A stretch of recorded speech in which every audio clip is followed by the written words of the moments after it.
অভিশপ্ত hill top bungalow. Kurseong ছাড়িয়ে জিপটা যখন নির্জন পাহাড়ি রাস্তায় বাঁক নিল, তখন ঘড়িতে রাত প্রায় 11টা। অনির্বাণের বুকটা একটু ধক করে উঠল।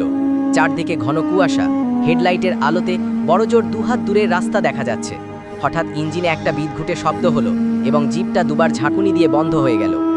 অনির্বাণ পেশায় সিভিল ইঞ্জিনিয়ার, পাহাড়ের এই দিকটায় নতুন রাস্তা তৈরির সার্ভে করতে এসেছে। ড্রাইভার রতন ভুবনডাঙ্গার এক স্থানীয় ছেলে। সে ভয়ে ভয়ে বলল, স্যার, জায়গাটা ভালো না, সামনেই হিলটপ বাংলো, ওটা ব্রিটিশ আমল থেকে অভিশপ্ত। অনির্বাণ যুক্তিবাদী মানুষ, সে ধমক দিয়ে বলল, বাজে বকো না, গাড়িটা দেখার চেষ্টা করো। কিন্তু অনেক চেষ্টার পরেও ইঞ্জিন চালু হলো না। অগত্যা অনির্বাণ বলল, চলো ওই বাংলোতেই রাতটা কাটাই, গাড়িতে থাকলে শীতে জমে যাব। নিষিদ্ধ বাংলোর ভেতরে। বাংলোটা পুরনো, বিশাল কাঠের ফটক, বাতাস বইলেই ক্যাচক্যাচ শব্দ হচ্ছে। ভেতরে ঢুকতেই এক অদ্ভুত নিস্তব্ধতা গ্রাস করল ওদের।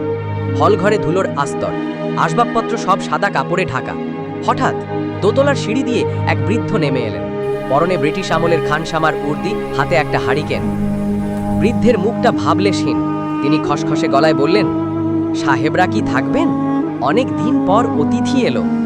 রতন ভয়ে অনির্বাণের হাত খামচে ধরল। অনির্বাণ বলল, হ্যাঁ, আমাদের গাড়ি খারাপ হয়ে গেছে, আজ রাতটা একটু থাকার ব্যবস্থা হবে? বৃদ্ধ মাথা নেড়ে বললেন, আসুন, 3 নম্বর ঘরটা পরিষ্কার আছে। 3 নম্বর ঘরের রহস্য। ঘরে ঢুকে অনির্বাণ অবাক হলো। বাইরের জরাজীর্ণ অবস্থার সাথে এই ঘরের কোনো মিল নেই। ফায়ারপ্লেসে আগুন জ্বলছে, বিছানা টানটান। বৃদ্ধ খানসামা গরম কফি আর বিস্কিট দিয়ে গেলেন। কফির কাপে চুমুক দিয়ে অনির্বাণ আরাম বোধ করল। রতন কিন্তু এক ফোঁটাও খেল না। সে ফায়ারপ্লেসের পাশে গুটিসুটি মেরে বসে রইল। রাত গভীর হলো, অনির্বাণ ঘুমানোর চেষ্টা করছে। হঠাৎ কানে এলো এক অদ্ভুত শব্দ। মনে হলো পাশের ঘর থেকে কেউ পিয়ানো বাজাচ্ছে, করুণ বিষাদ মাখা সুর। অনির্বাণ উঠে বসল। রতন গভীর ঘুমে, সম্ভবত ক্লান্তিতে। অনির্বাণ দরজা খুলে করিডোরে এলো। সুরটা তাকে চুম্বকের মতো টানছে। সে পাশের ঘরের দরজায় কান পাতল। হঠাৎ সুর থেমে গেল। ভেতর থেকে একটা মেয়েলি গলার ফিসফিসিয়ানি শোনা গেল, কেন এসেছো? চলে যাও, এক্ষুনি চলে যাও। অনির্বাণ সাহস করে দরজাটা ধাক্কা দিল। দরজা খুলে গেল, কিন্তু ভেতরে কেউ নেই। শুধু একটা ভাঙা পিয়ানো এক কোণে পড়ে আছে, যার উপর ধুলোর আস্তরণ।